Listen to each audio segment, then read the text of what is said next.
Now, some of the hardcore nonnas might want to turn away for this one because I am going to sabotage a lasagna, but in a fabulous way. Okay. I'm going to make a lasagna soup. So it's a deconstructed lasagna, basically. Yep. So I have onion and garlic here, and I just want you to slice that one up.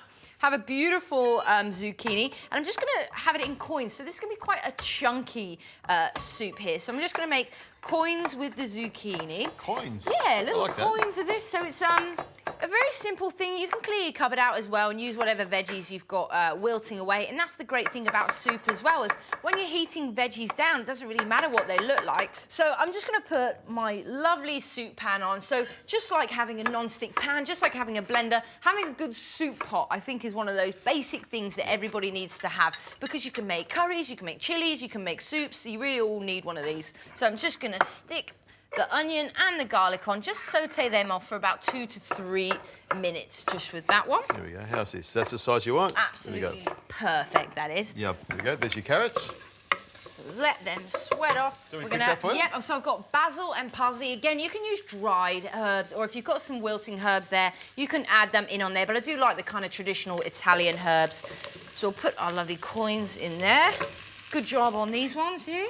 Nice and round. Perfect. Now, of course, a lasagna, you need a good tomato sauce. So I've got a tin of chopped tomatoes, and I also have about 400 grams of passata sauce as well. Nice. And I like to use passata just because it will richen things up a bit. You can put a bit of tomato paste in there as well if you want to. And then after you've done that, I would love you to just open some of that beautiful vegetable broth. Now, you can use chicken or beef or anything like that. I'm making a vegetarian lasagna soup, so I'm going to stick with the vegetable broth here as well. We'll just pour that one in there. Now it's time to season. We'll have that on just in case. You've knocked the top off it, so it's ready to go. Just in case we want that one. So I've got the beautiful basil in there. We've got the parsley. If you pass me that black pepper, I want to be quite generous with that beautiful black pepper.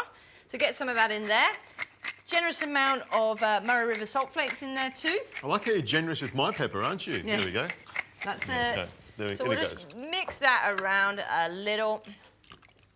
Now, of course, it's about lasagna. So I've got the lasagna sheets here. Now, normally you would bake them, but all we're going to do is simply boil them up in the soup.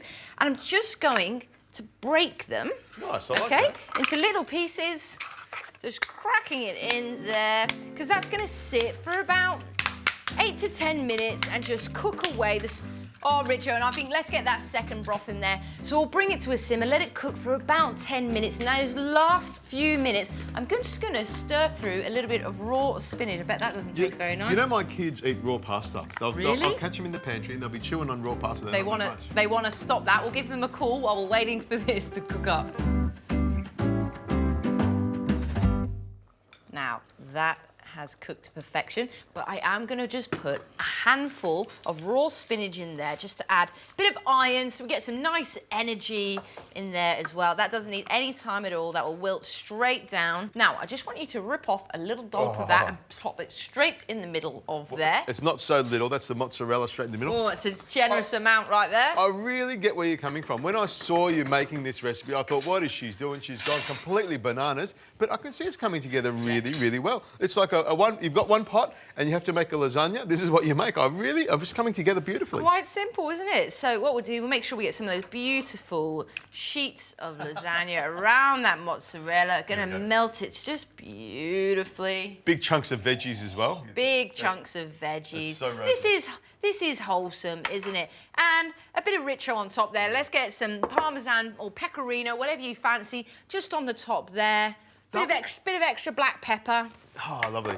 A double cheese lasagna. Probably never thought you'd see it from me, would you? You know what? And if you let it sit there for long enough, that pasta will actually soak up the rest of the liquid there. But we're not going to let it sit No, for we're going to very tuck long, straight into it. I'm going to get straight into that there. Make sure you get some of that little pasta. There we go. Cooked to perfection. Really didn't take long whatsoever, but you could feed, you know, the whole family with that one. Rosie, it's a really quick, simple soup. It's really thick and hearty. This is going to keep you going forever. And Rosie, it's got a big ball of mozzarella in the middle. I love it. It's a cracker. I think I might even win over the nonnas.